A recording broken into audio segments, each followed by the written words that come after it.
The rule of show business is if it's the first week of my album release and you are saying either my name or my album title, you're helping. Remember the Taylor Swift who made you cry in your car? Well, she's gone now. Her new album is happy, weird, and honestly, kind of gross. Let's unpack why this is shaking her fans to the core.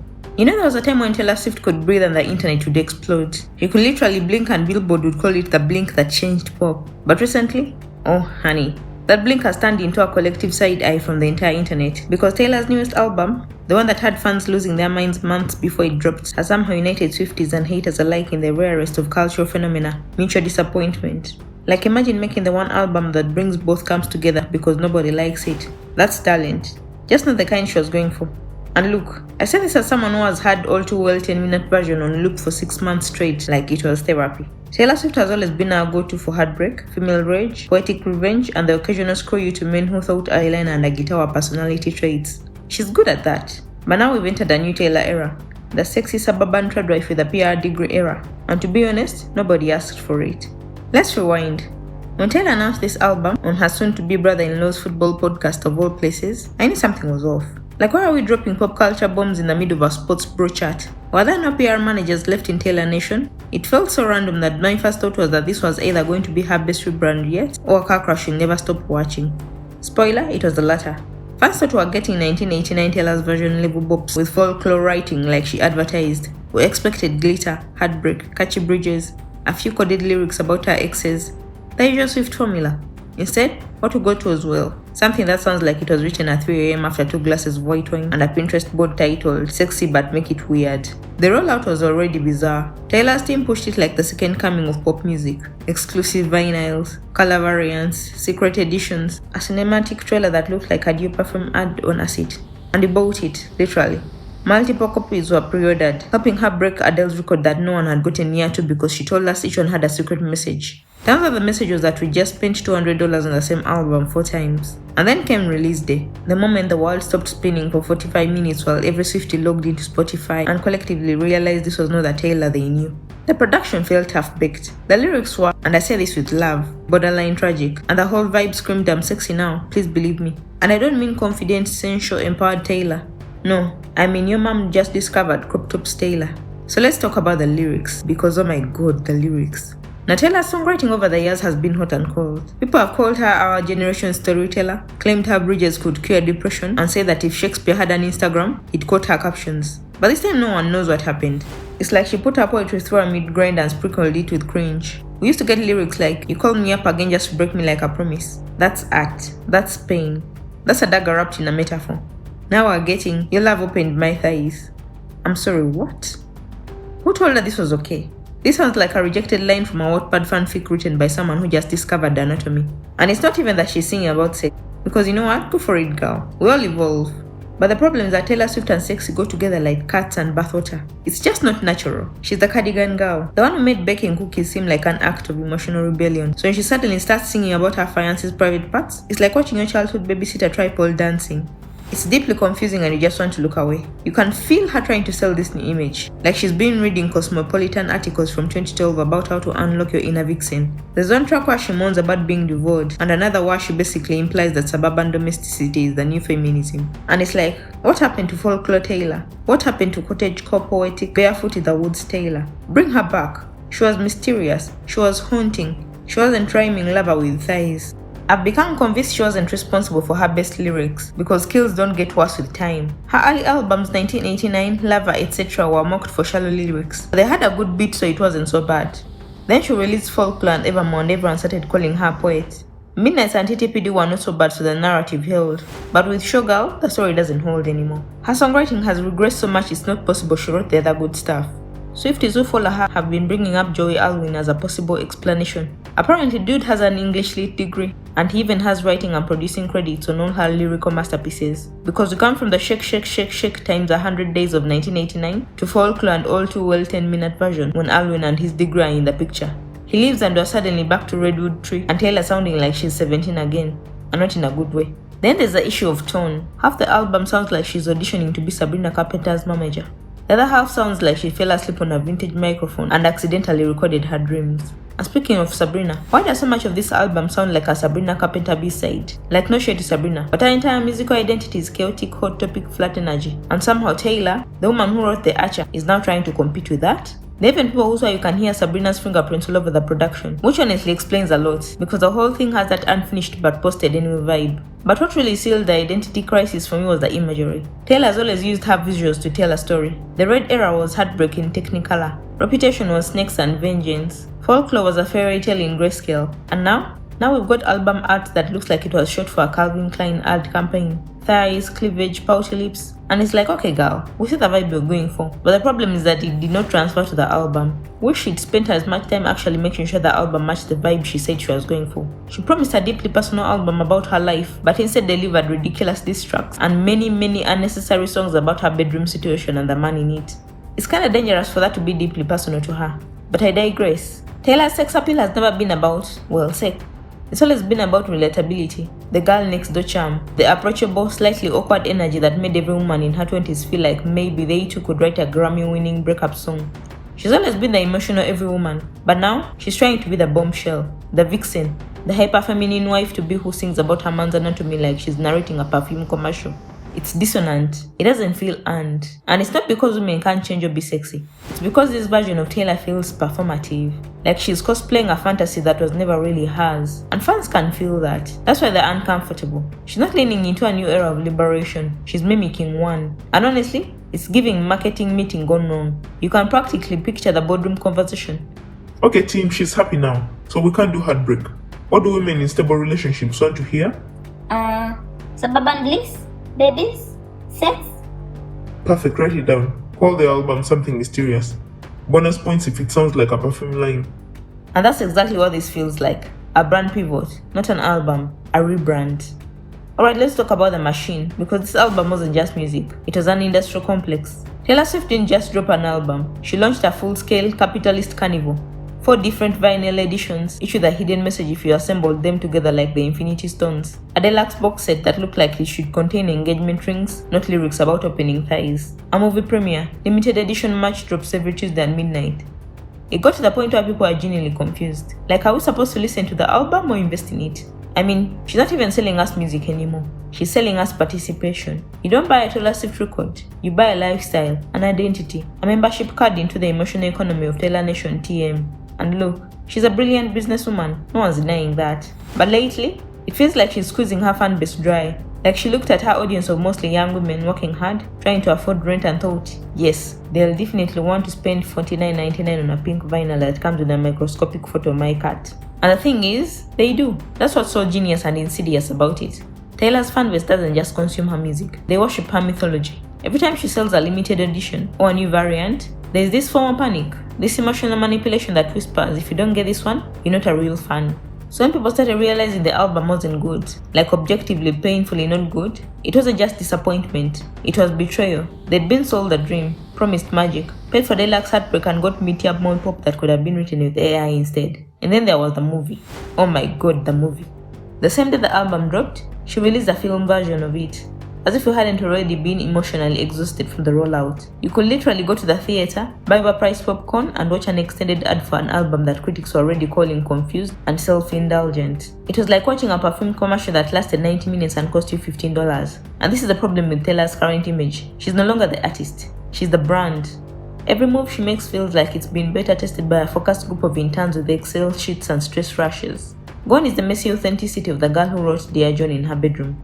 Now every lyric, every outfit, every camera angle feels algorithmic, curated, overproduced to the point of parody. And I think that's why so many people, even lifelong Swifties, are starting to check out. Because when the art starts feeling like an ad, you can't connect to it anymore.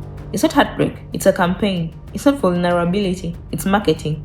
And let's be honest, it's hard to cry along to a song about love and loss when the bridge feels like it was written by ChatGPT after brand partnership call with Target. The whole thing makes me nostalgic for when being a Taylor fan felt intimate. Like you were part of a secret club where the password was emotional damage. Now it feels like a pyramid scheme with friendship bracelets. And that's the irony. She's built this empire on relatability, the awkward, overly honest best friend energy. And now, she's so massive, so surgically managed that she's lost the one thing that made her invincible. The illusion that she was one of us. It's not just the lyrics that feel off, it's the vibe, the whole aesthetic. It's like she's stuck between two worlds. trying to be a hyper-polished icon and a real girl at the same time. And the result is this uncanny valley version of Taylor Swift who smiles, cries, flirts and hustles all at once. And it's exhausting. Because when you've built your career on authenticity, you can't suddenly pivot to artificial. You can't tell us tears for a decade and then switch to filtered thirst traps and think we won't notice. Fans are noticing. Critics are noticing.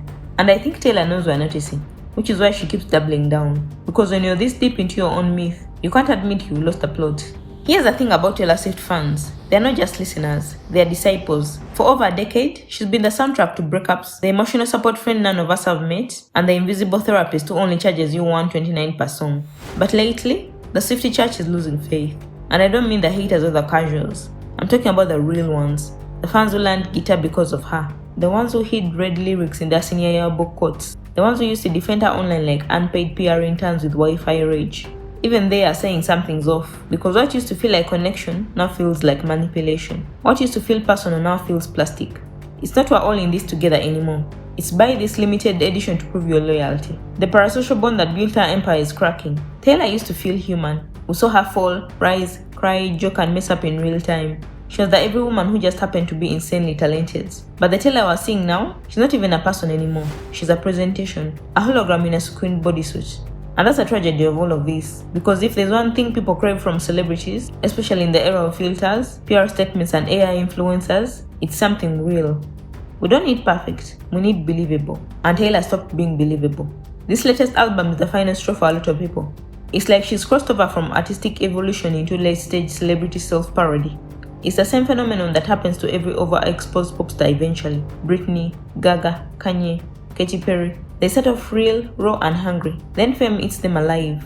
Suddenly, they're performing a version of themselves so overproduced, so self-aware that it stops being relatable and just becomes weird.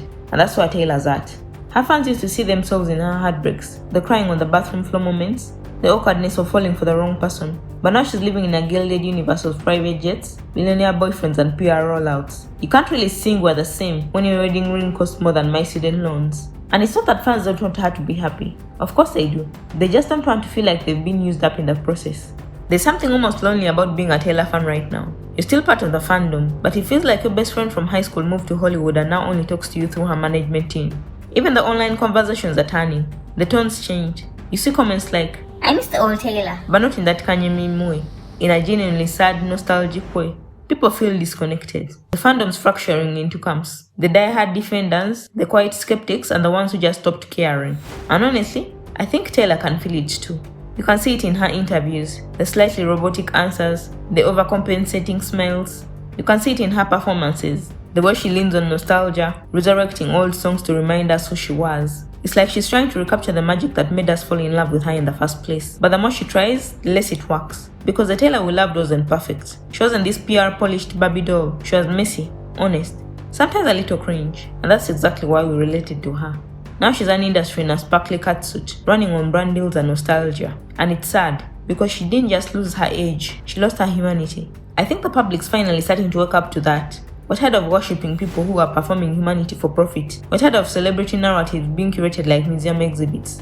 We're tired of billionaires cosplaying vulnerability. Taylor's latest album isn't just bad music. It's a symptom, a reflection of what happens when authenticity gets monetized today. And she feels less and less human every second. There's lyrics on her album about Opal and Opalite that she's being called out for racist undertones. Now, whether you think Taylor's racist or that people are reaching, what can't be denied is that she wrote about Travis's ex being on her phone all the time, knowing fully that her cult-like fans would attack her racially, like they do every non-Caucasian who they think has harmed her.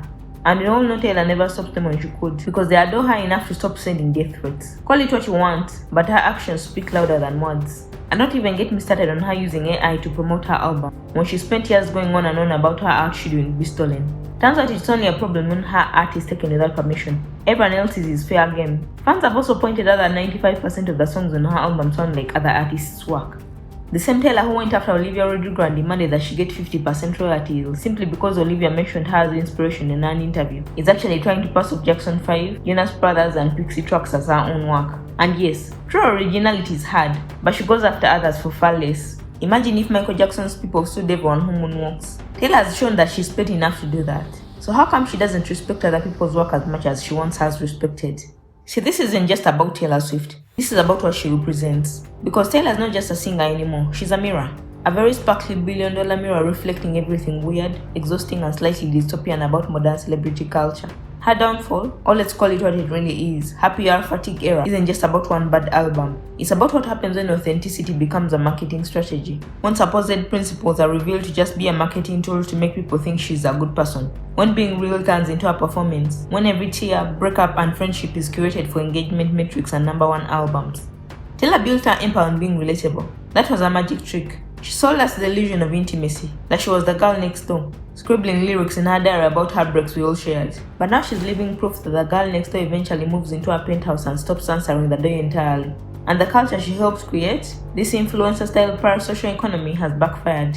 Because now everyone's doing it. Every celebrity, every influencer, every relatable brand is selling the same thing, authenticity TM. But here's the twist. When everyone's being real for profit, nothing feels real anymore. Taylor's latest album is what that sounds like.